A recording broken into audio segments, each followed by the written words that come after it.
Welcome to 6 Characteristics of Adult Learners. This first narrated PowerPoint in the series about adult learning theory and practice will help you better understand the unique characteristics of the adult learners that you may work with. The second PowerPoint will focus on specific instructional practices that you may wish to consider when working with your adult learners. As we venture into this first PowerPoint, let's consider the learning target. Put very simply, you should be able to explain the characteristics of adult learners by the time you complete this PowerPoint. Everything you'll be exposed to in both PowerPoint presentations is based on an understanding of the differences between pedagogy and andragogy. K-12 educators were all trained in pedagogy, a Greek term which means the art and science of teaching children. Andragogy, a term dating back to a German educator in 1833, means the art and science of teaching adults. Malcolm Knowles, whose work we'll explore in the 2 narrated PowerPoints, is the one most fully responsible for developing the theoretical framework that undergirds the practice of adult learning. To provide a truly transformational educational experience for adult learners requires strategies that acknowledge their stage in life and the unique demands that they bring to your classroom. No longer can an instructor rely on just one set of instructional strategies based on pedagogy. A good understanding of andragogy will greatly increase the likelihood of you having success with your adult learners. So, let's start off by thinking about what you might already know about the characteristics of adult learners. In order to do this, please take a piece of paper and number 1 through 6. I'll be presenting you with 6 true-false items to respond to. Do the best you can with each item, and then we'll return to the items at the end of the first narrated PowerPoint. Let's start with number 1. Assisting adults to know why they need to learn something is the key to providing a sense of volition about learning. Number 2. Self-teaching appears to be most important for adults. And number 3, the resource of highest value in adult education is the learner's experience. Let's look at the next slide now. Number 4, adult learning needs to be problem-focused or task-centered. Number 5, adults are responsive to internal and external motivators. The most potent motivators, however, are external rewards such as a better job or a higher salary. And number 6, in comparison with children and youth, adults have an expanded readiness to learn. Let's move to the next slide now.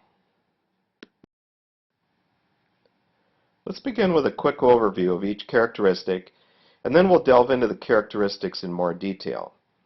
My one disclaimer is that it's important to note that not all characteristics are evidenced in all adults at all times. As we work through each characteristic, I'm going to give you time to ponder selected quotes before I add brief narration. Throughout the process, I'd like you to consider how each characteristic has been evidenced in your life. In other words, which characteristics do you see in yourself and other adult learners that you might know? Adults, first of all, need relevance before they will learn. They want a level of autonomy in their learning, and the learning must be self-directed. And third, they have varied life experiences that must be valued and respected. Let's look at the next 3 now. Adults are intrigued by learning that helps them achieve their goals, solve problems, and overcome obstacles. They're motivated to learn by internal and external factors, and they have an expanded readiness to learn. New learning is eagerly anticipated and immediately useful.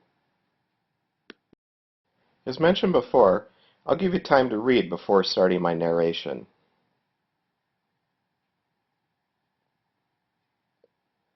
The first characteristic of adult learners is that they need relevance before learning can take place.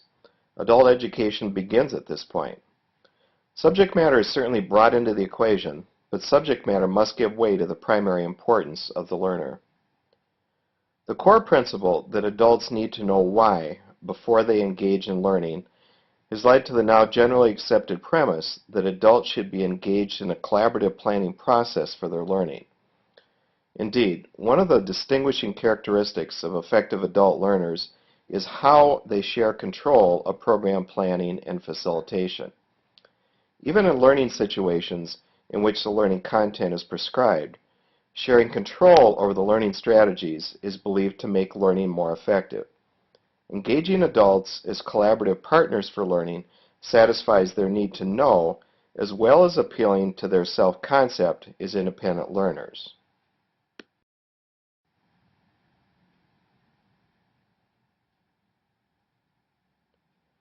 Second, their learning must be self-directed. As adults, they are aware that they're responsible for their own decisions and their own choices. Thus, they must retain a level of autonomy in their learning environment. Once they've arrived at that self-concept, they develop a deep psychological need to be seen by others and treated by others as being capable of self-direction. They resent and resist situations in which they feel others are imposing their wills on them. That an adult may choose to not be self-directed, for whatever reason, does not invalidate the core principle that adults, and adults in the United States in particular, have a self-concept of being independent. In fact, it is having the freedom to choose their learning strategy that is critical. It is the sense of personal autonomy, not self-teaching, that seems to be most important for adults. The biggest problems arise when adult learners want to have more independence in their learning but are denied that opportunity.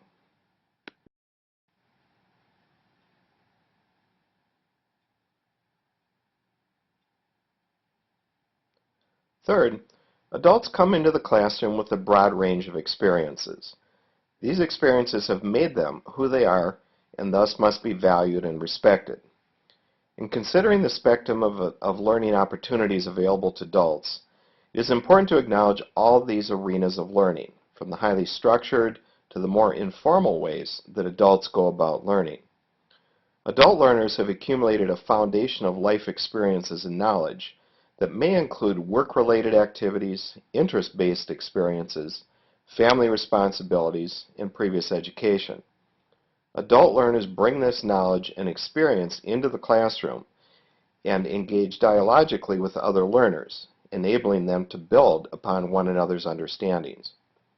Authoritative teaching, examinations which preclude original thinking, rigid pedagogical formulas, all of these have no place in adult education.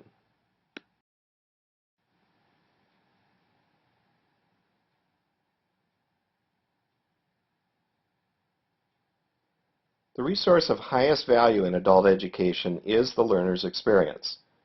If education is life, then life is also education.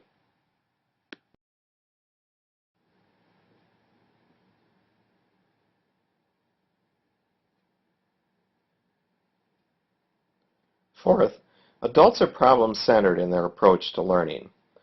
They're intrigued by learning that helps them to achieve their goals, to solve problems, and to overcome obstacles. Adults are ready to learn when they perceive a need to know or do something in order to perform more effectively in some aspect of their lives. Adults want to apply what they have learned as quickly as possible.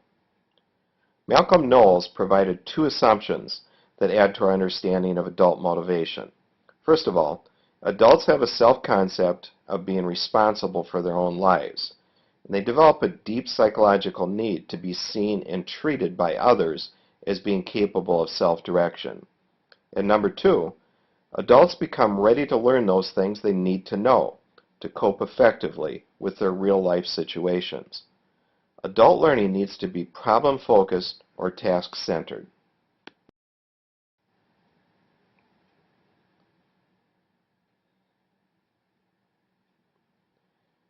Fifth, adults are motivated learners. They're certainly responsive to some external motivators, for example, better jobs, promotions, higher salaries, and the like, but the most potent motivators are the internal pressures, the desire for increased job satisfaction, self-esteem, quality of life. Regardless of the source of motivation, however, The motivation to achieve is strong with adults, and they desire to keep growing and developing. Unfortunately, this motivation is frequently blocked by such barriers as negative self-concept as a student, inaccessibility of opportunities or resources, time constraints, and the programs that violate principles of adult learning. The model of andragogy for adult learning makes some fundamentally different assumptions about what motivates adults to learn. Letkowski provides a partial explanation for this difference.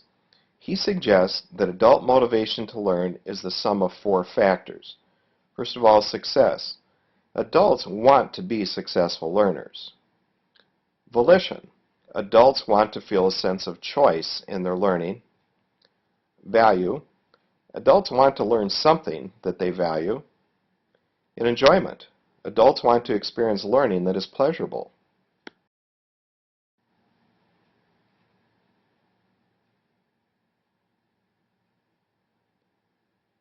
Finally, adults have an expanded readiness to learn. Their stage in life and their developmental capacity combine to create an environment in which new learning is eagerly anticipated and immediately useful. Adults become especially ready to learn those things that they need to know and be able to do in order to cope effectively with their real-life situations.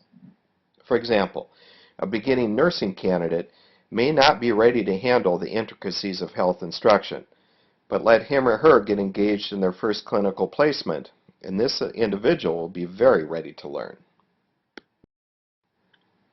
So, let's check and see how you did with each item in the anticipation guide. Number 1, assisting adults to know why they need to learn something is the key to providing a sense of volition about learning. That is true.